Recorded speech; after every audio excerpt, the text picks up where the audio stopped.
ড্রিঙ্কও কোনো বিশেষ কারণ ছাড়া করে না, কিন্তু গাঁজা এই মেয়ের দৌলতে আর কি কি শুনতে হয় আল্লাহ মালুম। সন্ধ্যাবেলায় রাজিয়া বেগম চা এনে আরমান আহমেদের দিকে এগিয়ে দিয়ে জিজ্ঞেস করলেন, ছেলের খবর জানলে?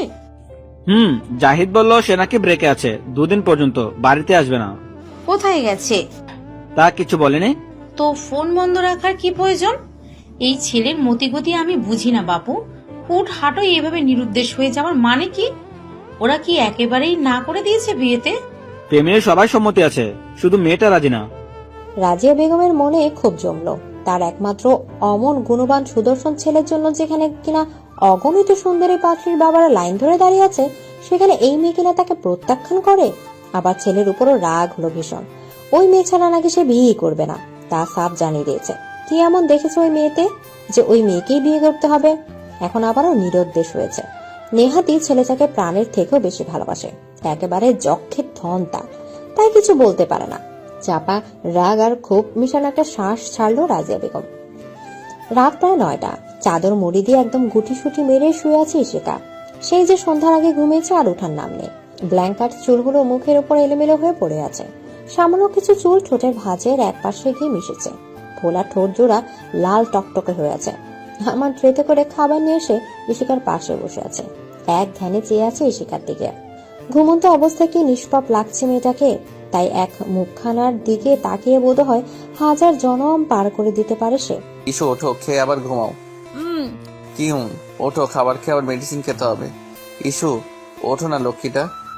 উফ, কি শুরু করেছেন আপনি? শান্তি থেকে একটু ঘুমাতেও দেবেন না নাকি? সন্ধ্যার আগে থেকে ঘুমিয়ে তো যাচ্ছ, আর কত ঘুমাতে হয়? এবার খাবে, এসো। খাবো না আমি, ঘুমাবো এখন, জানতো। বারবার এমন খাবার নিয়ে ঝামেলা কর আমার কিন্তু ভালো লাগছে না। এবার পিটানি কিন্তু একটা মাটিতে পড়বে না। ব্যাস, কাজ হয়ে গেল। এই ছেলের যে রাগ, কথা না শুনলে মেরে হাড়গোড় ভেঙেও দিতে পারে। শেষমেশ নামের আগে ল্যাংড়া শব্দ জুড়ে যাবে। ইশিকা চুপচাপ সোজা হয়ে বসলো। আমার মুখ টিপে হেসে ইশিকাকে খাইয়ে দিতে লাগলো, সাথে নিজেও খাচ্ছে। আর খাবো না। আর একটু। না প্লিজ। আমার আর জোর করলো না। এরপর যেই ট্রে থেকে দুধের গ্লাস উঠে ইশিকার দিকে তাকালো, ইশিকা অমনি 2 হাত দিয়ে নাক মুখ চেপে এপাশ ওপাশ মাথা নাড়িয়ে না ইশারা করলো। আমান শক্তভাবে বলল, একটা কথা চলবে না, চুপচাপ পুরোটা খাবে। না প্লিজ, দুধের গন্ধ ভালো লাগে না, আমার বমি আসে। আসবে না, নাক চেপে ধরে এক চুমুক দেবে। নাও। সঙ্গে সঙ্গে মুখ চেপে ধরে পিছিয়ে গেল ইশিকা। বুঝেছি, আবার কিসি থেরাপিটা দিতে হবে। তাতে অবশ্য আমারই ভালো, তবে এইবারের 1 ঘন্টার নিচে ছাড়ছি না। ঐতিহাসিক হাসি হেসে বলল আমান।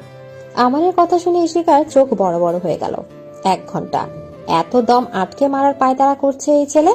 এরপর যে আমান এগিয়ে আসতে নিল, অমনি মুখ থেকে হাত সরিয়ে দিয়ে তড়িঘড়ি করে বলল, না না, খাবো তো, দিন। Good girl. মুচকি হেসে ইশিকা নাক চেপে ধরে কোনো মতে গ্লাসটা খালি করলো, সাথে মনে মনে আমানকে বকে তুলোধুনো করলো। তারপর আমান জল খাইয়ে একটা পেইন কিলার খাইয়ে দিল। ইশিকা আমানকে মুখ ভেঙচি দিয়ে ধপ করে আবার চাদর মুড়ি দিয়ে শুয়ে পড়লো। আমান হেসে ট্রেটা নিচে রাখতে গেল। আমান ঘরে এসে যে ইশিকার পাশে শুয়ে ইশিকাকে জড়িয়ে ধরলো, অমনি ইশিকা চোখ খুলে বিচলিত ভঙ্গিতে বলল, এই এই, আপনি এখানে শুচ্ছেন কেন? তো কথাই শুভ। এত বড় বাড়ি, একটাই ঘর নাকি?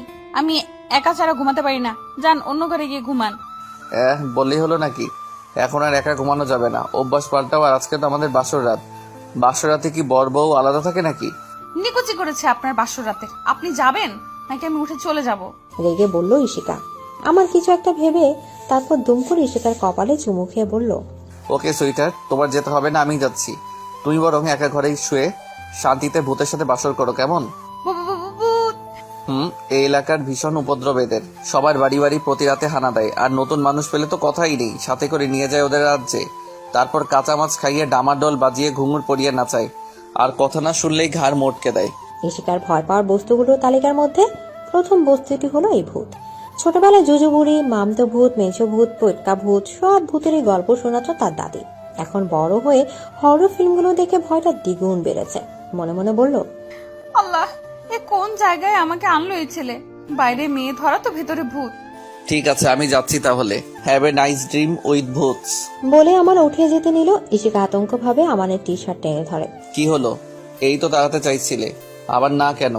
না মানে বলছিলাম যে এত বড় বিছানা থাকতে অন্য ঘরে থাকার দরকার কি? এইখানেই থাকুন না, আমার একটুও সমস্যা হবে না, সত্যি। প্লিজ থাকুন না। আমান হেসে ইশিকাকে জড়িয়ে ধরে গালে চুমু খেয়ে